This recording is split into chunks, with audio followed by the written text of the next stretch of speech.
ವಿದೇಶಾಂಗ ಸಚಿವರು ಇದ್ದಾರೋ ಇಲ್ವೋ, ನೀತಿ ಇದೆಯೋ ಇಲ್ವೋ, ಪ್ರಧಾನಮಂತ್ರಿಯವರು ಹೋಗ್ಬಿಟ್ಟು ವಿದೇಶದಲ್ಲಿ ರೀಲ್ಸ್ ಮಾಡೋಕ್ಕಿದಾರಾ, ಏನು ನೀತಿ ಮಾಡೋಕ್ಕಿದಾರಾ, ಅದೇ ಗೊತ್ತಾಗ್ತಾ ಇಲ್ಲ ನಮಗೆ. ಮತ್ತೆ ಅಮೆರಿಕ ಇರಾನ್ ಯುದ್ಧ ನಡೀತಾ ಇದೆ, ಮತ್ತೆ ಸಂಕಷ್ಟ. ಸೊ ಸೆಂಟ್ರಲ್ ಗೌರ್ಮೆಂಟ್ ಯಾವ ರೀತಿ ನಡ್ಕೋಬೇಕು ಅಂತ ಏನು ನೋಡಿ ಇವರೇ, ನಮ್ಮ ದೇಶದ ವಿದೇಶಾಂಗ ನೀತಿ ಡೊನಾಲ್ಡ್ ಟ್ರಂಪ್ ಅವರಿಗೆ ಅಡ ಇಟ್ಟು ಬಂದಿದ್ದಾರೆ ಆಗಲೇ.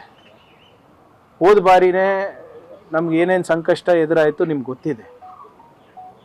ಝೀರೋ ಪ್ರಿಪೇರ್ಡ್ನೆಸ್ ಇತ್ತು ನಮ್ಮ ದೇಶದಲ್ಲಿ.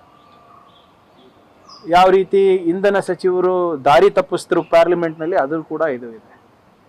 $100 ಪರ್ ಬ್ಯಾರಲ್ ಇದ್ದಾಗ ಬೆಲೆ ಏರಿಕೆ ಮಾಡಿದ್ರು, ಅದು $40 ಇಳಿದಾಗ ಬೆಲೆ ಇಳಿಸಿಲ್ಲ.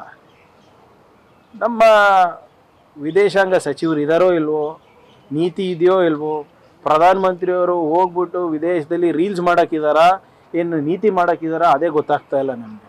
ಹೇಳಿ, ಇಷ್ಟೊಂದು ದೇಶ ತಿರುಗಾಡಿದಾರೆ ಅಂತ ಹೇಳ್ತಾರಲ್ಲ, ಇಷ್ಟೊಂದು ಅವರಿಗೆ ಮೆಡಲ್ ಸಿಕ್ಕಿದೆ ಅಂತ ಹೇಳ್ತಾರಲ್ಲ, ಎಲ್ಲ ಉನ್ನತ ಸ್ಥಾನಮಾನ ಅಥವಾ ಪದವಿಗಳು ಏನು ಅಲ್ಲಿದೆ, ಅವರಿಗೆ ಮೆಡಲ್ ಸಿಗಬೇಕಾಗಿದೆ, ಎಲ್ಲನೂ ಕೊಟ್ಟಿದ್ದಾರೆ ಎಲ್ಲ ದೇಶದವರು. ನಮಗೇನು ಲಾಭ ಆಯಿತು? ಭಾರತೀಯರಿಗೇನು ಲಾಭ ಆಯಿತು? ಅದು ಈ ಬರೇ ಅದಾನಿ ಅಂಬಾನಿ ಬಿಸ್ನೆಸ್ ಹೆಚ್ಚಿಸಕ್ಕೆ ಇವ್ರು ಹೋಗ್ತಾ ಇದ್ದಾರೆ ಹೊರತು ನಮ್ಗೆ ಇಲ್ಲಿವರೆಗೂ ಯಾವುದೇ ಲಾಭ ಕಾಣಿಸ್ತಾ ಇಲ್ಲ. ತಮ್ಗಾನ ಸಿಕ್ಕಿದ್ರೆ ನಮ್ಗೆ ಹೇಳಿ. ಅದರಿಂದ ಇದೇನು ನಮಗೇನು ಎಕ್ಸ್ಪೆಕ್ಟೇಷನ್ ಅಂತೂ ಮತ್ತೆ ಅಮೆರಿಕ ಇರಾನ್ ಯುದ್ಧ ನಡೀತಾ ಇದೆ, ಮತ್ತೆ ಸಂಕಷ್ಟ. ಸೊ ಸೆಂಟ್ರಲ್ ಗೌರ್ಮೆಂಟ್ ಯಾವ ರೀತಿ ನಡ್ಕೋಬೇಕು ಅಂತ ಏನು ನೋಡಿ ಇವರೇ, ನಮ್ಮ ದೇಶದ ವಿದೇಶಾಂಗ ನೀತಿ ಡೊನಾಲ್ಡ್ ಟ್ರಂಪ್ ಅವರಿಗೆ ಅಡ ಇಟ್ಟು ಬಂದಿದ್ದಾರೆ ಆಗಲೇ. ಹೋದ ಬಾರಿನೇ ನಮ್ಗೆ ಏನೇನು ಸಂಕಷ್ಟ ಎದುರಾಯಿತು ನಿಮ್ಗೆ ಗೊತ್ತಿದೆ. ಝೀರೋ ಪ್ರಿಪೇರ್ಡ್ನೆಸ್ ಇತ್ತು ನಮ್ಮ ದೇಶದಲ್ಲಿ.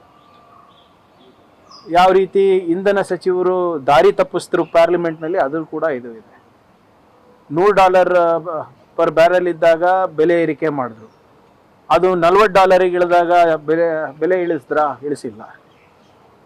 ನಮ್ಮ ವಿದೇಶಾಂಗ ಸಚಿವರು ಇದ್ದಾರೋ ಇಲ್ವೋ, ನೀತಿ ಇದೆಯೋ ಇಲ್ವೋ, ಪ್ರಧಾನಮಂತ್ರಿಯವರು ಹೋಗ್ಬಿಟ್ಟು ವಿದೇಶದಲ್ಲಿ ರೀಲ್ಸ್ ಮಾಡೋಕ್ಕಿದಾರಾ, ಏನು ನೀತಿ ಮಾಡೋಕ್ಕಿದಾರಾ, ಅದೇ ಗೊತ್ತಾಗ್ತಾ ಇಲ್ಲ ನಮಗೆ.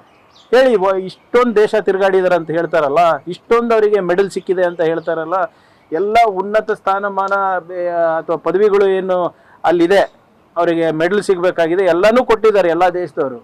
ನಮಗೇನು ಲಾಭ ಆಯಿತು? ಭಾರತೀಯರಿಗೇನು ಲಾಭ ಆಯಿತು? ಅದು ಈ ಬರೇ ಅದಾನಿ ಅಂಬಾನಿ ಬಿಸ್ನೆಸ್ ಹೆಚ್ಚಿಸಕ್ಕೆ ಇವ್ರು ಹೋಗ್ತಾ ಇದ್ದಾರೆ ಹೊರತು ನಮ್ಗೆ ಇಲ್ಲಿವರೆಗೂ ಯಾವುದೇ ಲಾಭ ಕಾಣಿಸ್ತಾ ಇಲ್ಲ. ತಮ್ಗಾನ ಸಿಕ್ಕಿದ್ರೆ ನಮ್ಗೆ ಹೇಳಿ. ಅದರಿಂದ ಇದೇನು ನಮಗೇನು ಎಕ್ಸ್ಪೆಕ್ಟೇಷನ್ ಅಂತೂ ಕೇಂದ್ರ ಸರ್ಕಾರದಿಂದ ಇಲ್ಲ.